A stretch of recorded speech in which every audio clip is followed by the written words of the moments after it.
Assalamu alaikum wa rahmatullahi wa barakatuh, friends. How are you all? Today I have come with the juz number 10. Wa'lamu.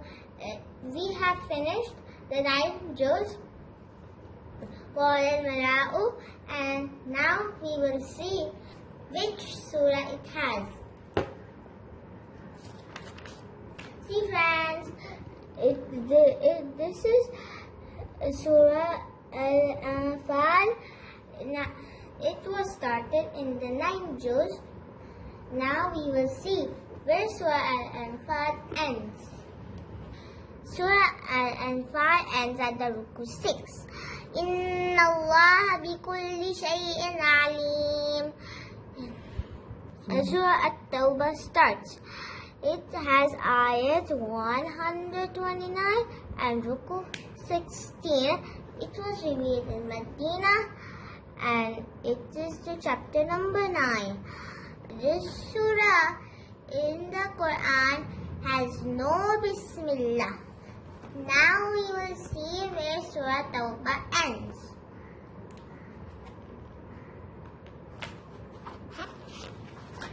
Surah Tawbah ends in this juz at the ayat 93.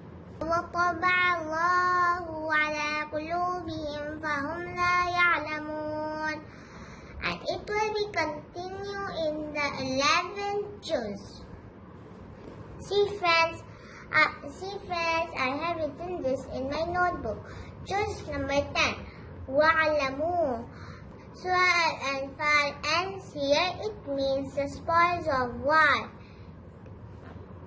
Then Surah Tawbah starts. Surah Tawbah means the repentance.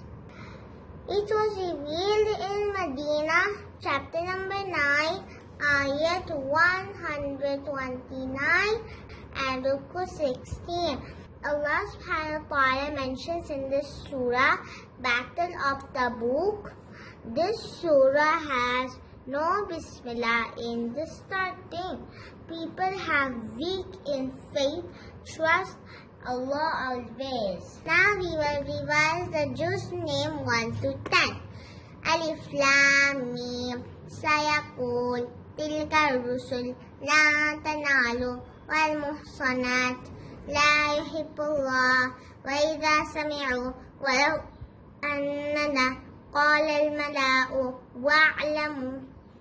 And the surah till juz number 10 are Surah Fatiha, Surah Baqarah, Surah Al-Imran, Surah Nisa, Surah Maidah, Surah Al-Anam, Surah Al-Araf, Surah Al-Araf, Surah Al-Anfal, Surah Tawbah. This is all for today, friends. Next time, I will meet you inshallah tomorrow. Till then, Allah Hafiz. Assalamu alaikum.